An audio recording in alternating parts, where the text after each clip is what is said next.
Assalamualaikum warahmatullahi wabarakatuh. Selamat pagi anak-anak. Waalaikumsalam warahmatullahi wabarakatuh. Pagi Bu. Kok lemes banget sih? Puasa semua ya? Iya.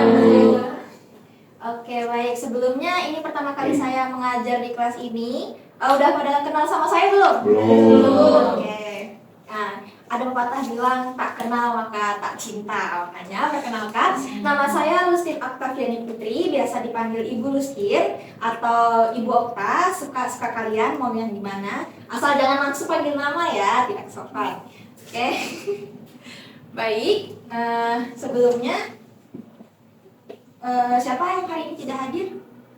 Hadir semua? Hadir semua. Oke. Baik. Sebelum memulai pelajaran, alangkah baiknya kita berdoa dulu ya teman-teman. Baik, sebelum belajar marilah kita berdoa menurut agama dan kepercayaan masing-masing. Berdoa dipersilakan.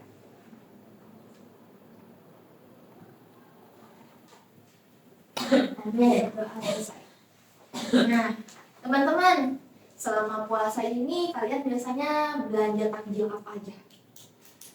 Yang paling sering pisang, tahu bakso, minuman Es durian. paling simpel es teh lah ya. Es kelapa.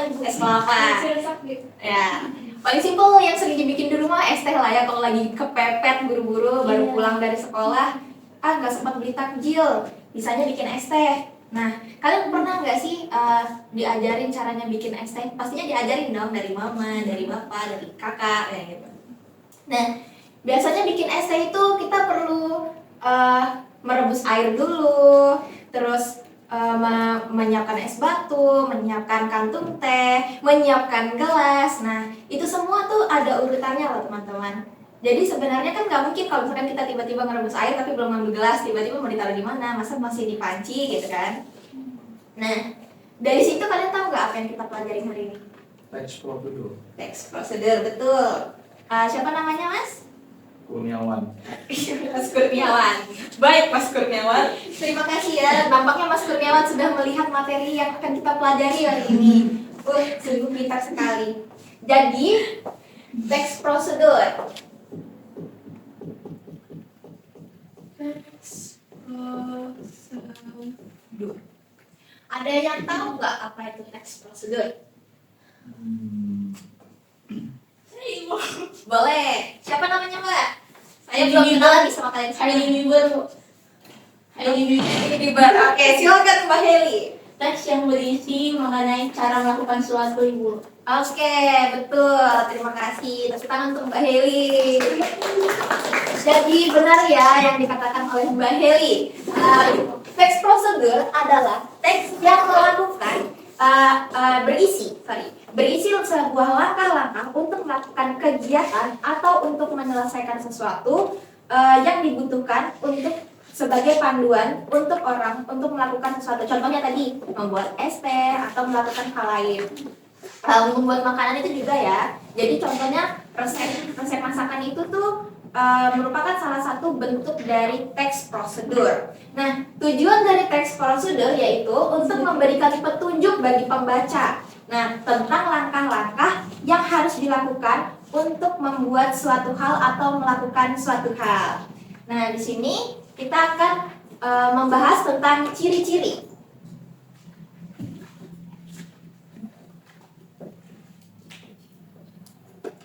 Ciri-ciri teks prosedur. Yang pertama itu ada menggunakan kalimat perintah. Ada yang tahu nggak contoh kalimat perintah?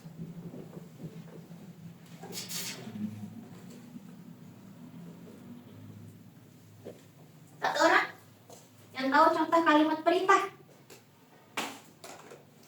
Dengarkan penjelasan ibu guru. Oke, baik, benar. Dengarkan penjelasan ibu guru. Biasanya kalimat perintah itu memiliki tanda seru di belakangnya.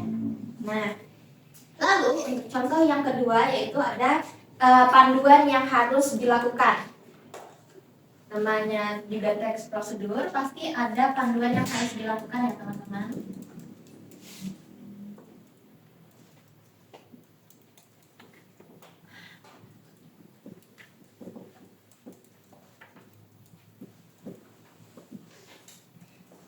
Lalu yang ketiga, menggunakan kata kerja kerja yang aktif.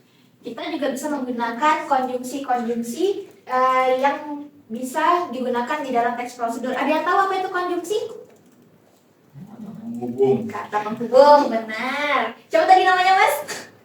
Kurniawan. Ya, Mas Kurniawan. Yang kedua tadi kata kerja aktif.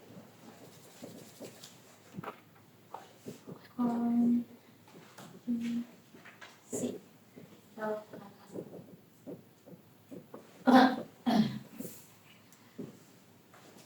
Lalu yang terakhir itu ada aturan-aturannya nih dalam melakukan suatu kegiatan. Jadi dia itu untuk menyusun sebuah teks prosedur, dia harus ada aturan-aturannya. Nanti akan saya jelaskan lagi di bagian struktur teks prosedur.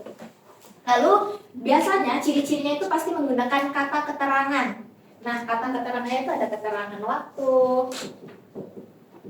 tempat, lalu ada juga cara.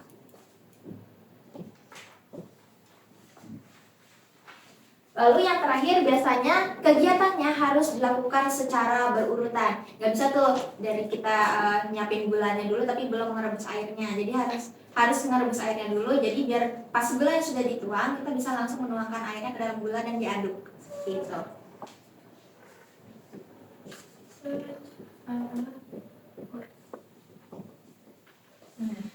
Itu tadi adalah ciri-ciri teks prosedur. Nah, di sini kita bahas yang kedua, yaitu struktur teks prosedur.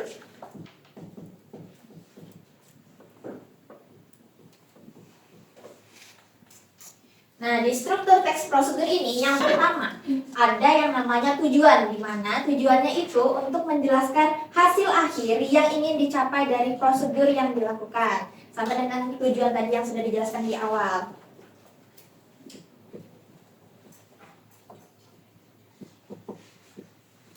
Lalu yang kedua, ada yang namanya material. Ada yang tahu nggak material di sini yang dimaksud apa? Tidak. Nah, oke. Jadi material yang dimaksud di sini adalah material yang berisi alat atau bahan yang diperlukan untuk melakukan atau membuat teks prosedur tersebut.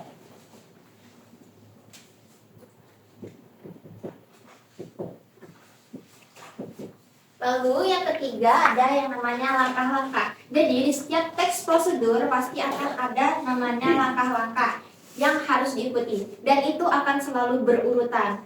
Nah di situ jika tidak berurutan itu maka tidak bisa disebut sebagai teks prosedur.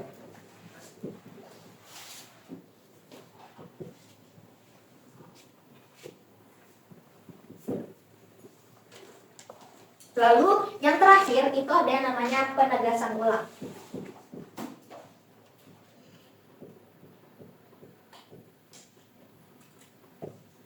Di mana penegasan ulang ini berisikan kesimpulan dan penekanan kembali tentang pentingnya mengikuti prosedur yang sudah tertera di dalam teks prosedur. Nah, yang selanjutnya ada pula yang namanya jenis-jenis teks prosedur. Ada tiga jenis teks prosedur.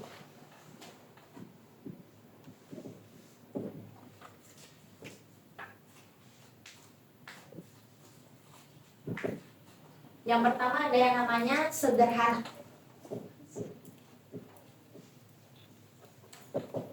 Sederhana ini biasanya hanya berisi 1 sampai 3 langkah saja.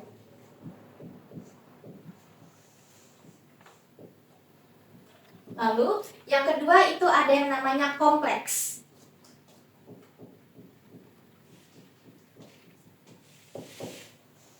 Di mana di sini terdiri atas banyak langkah. Kalau yang sederhana tadi kan hanya 1 sampai 3. Nah, sedangkan yang kompleks ini dia terdiri atas banyak langkah.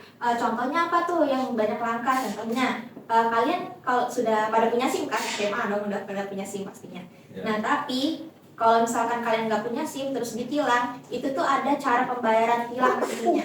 Pas kita mau bayar surat-surat, biasanya tuh kalau kita kena tilang, itu ada nanti di situ dikasih surat tilang dan dikasih cara pembayarannya. Nah, itu prosedurnya itu kan sangat kompleks. Jadi di situ teks prosedurnya itu akan sangat panjang.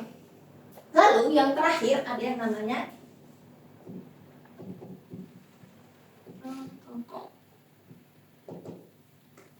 Nah, kalau untuk yang jenis terakhir ini, itu biasanya langkah-langkahnya bisa dibolak-balik, tapi tujuannya tetap tercapai.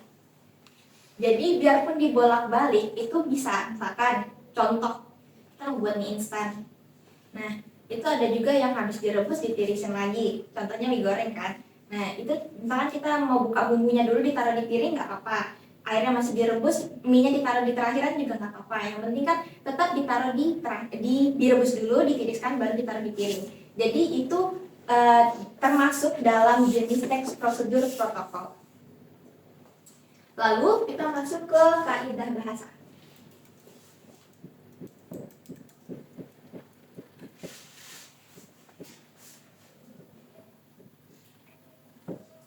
Nah, kaidah bahasa ini dia biasanya menggunakan kalimat imperatif. Ada yang tahu tadi kalimat imperatif apa? Dia masih ingat tadi? Oke, lupa ya. Oke, kalimat imperatif itu adalah kalimat yang mengandung perintah. Tadi contohnya sudah dijelaskan oleh Mbak Heli. Nah, contoh lainnya itu apa? Tolong tuangkan air ke dalam gelas. Nah, itu adalah kalimat perintah. Nah, atau bisa disebut kalimat imperatif.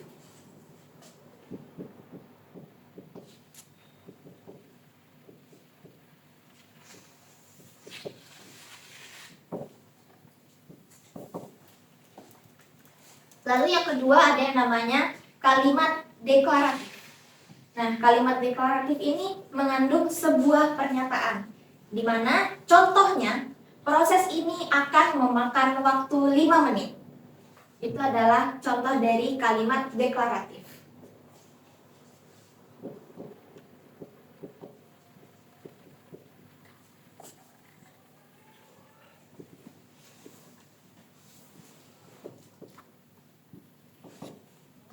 Lalu ada juga yang namanya kalimat interrogatif.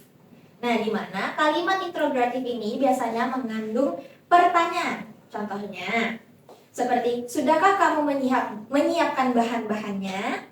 Nah, biasanya itu ditemukan di awal. Kalau di buku resep itu biasanya ditaruh di paling awal. Jadi itu yang contoh dari kalimat interrogatif.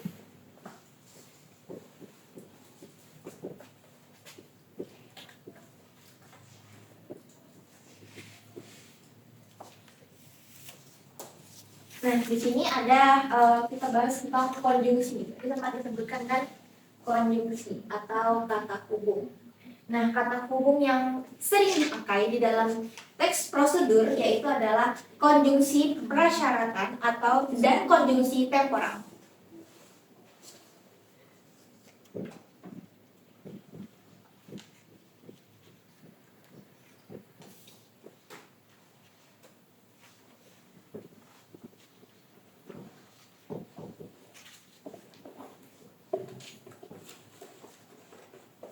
Nah, di mana konjungsi persyaratan ini biasanya menyatakan syarat.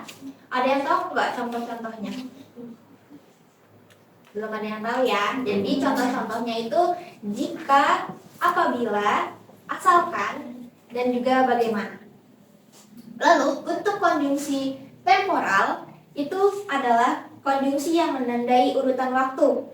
Nah, kalau ini kalian pasti tahu lah ya. Contohnya itu pertama, kemudian, setelah itu, dan akhirnya. Nah, itu untuk konjungsi yang sering digunakan di dalam teks prosedur. Lalu, gimana sih Bu caranya bikin teks prosedur? Jadi yang pertama, pastinya di sebuah teks prosedur itu pasti akan ada yang namanya judul. Nah, judul ini pasti akan dibuat secara menarik. Lalu, yang kedua, ada yang namanya tujuan, di mana dia akan menjelaskan bagaimana tujuan akhir yang ingin dicapai dari sebuah teks prosedur tersebut. Lalu ada pula yang ketiga, yaitu alat dan bahan. Nah, di mana di situ akan dicantumkan contohnya kayak gelas, sendok, piring, itu akan semua disebutkan, bahkan bahan-bahan yang sayur, misalkan tomat, lombok, itu akan disebutkan semua di situ dengan lengkap. Tidak ada yang tertinggal sedikit pun. Contohnya bahkan 2 sendok garam pun akan dituliskan. Lalu yang keempat itu ada yang namanya langkah-langkah. Di sini kita akan mulai masuk ke bagaimana proses cara untuk menuliskan langkah-langkah secara berurutan. Lalu yang kelima ada penutup dan kesimpulan. Nah, sampai situ kira-kira teman-teman pernah melihat teks prosedur apa? Ya, apa? Silakan, siapa namanya? Saya Mbak Lili, biasanya saya kebetulan suka jajan mie kan. Iya. Nah, jadi saya sering membaca prosedurnya yang kemungkinan masuk di jenis sederhana ya Bu. Oh iya, betul. Iya, itu salah satunya tadi. Contohnya adalah teks prosedur membuat mie ya. Di belakangnya mie instan itu ya biasanya ya. Benar Bu. Iya. Ada lagi yang lain, teman-teman? Contoh, ya apa? Silakan. Jadi saya itu suka membuat kopi. Biasanya dikasih teks prosedur langkah-langkahnya, Iya. cara pembuatannya, takarannya berapa dan lain sebagainya. Iya, betul. Untuk membuat kopi juga harus menggunakan teks prosedur ya, supaya tidak ada salah langkah. Nah, itu saja mungkin untuk materi kali ini karena waktunya juga sudah mau habis, teman-teman. Untuk pertemuan kali ini Ibu cuman kasih tugas dikit aja kok, simple. Kalian silakan membuat teks prosedur yang kalian pernah buat. Contohnya kalian pernah buat mie goreng pakai telur. Nah, itu boleh. Jadi bebas kalian bikin. Sesuaikan dengan langkah-langkahnya, jangan sampai ada yang ketinggalan. Ingat bahannya ditulis, alatnya ditulis. Perhatikan juga kalimat-kalimatnya, kaidah kebahasaannya yang sudah dijelaskan tadi. Itu dibuat, silakan ditulis di buku atau diketik boleh, silahkan. Tidak ada larangan. Minggu depan dibawakan ya. Nanti kita akan bahas bareng-bareng mana yang menarik untuk dibahas bersama. Oke? Oke, baik. Mungkin sampai situ saja. Ibu tutup. Assalamualaikum warahmatullahi wabarakatuh. Waalaikumsalam warahmatullahi wabarakatuh.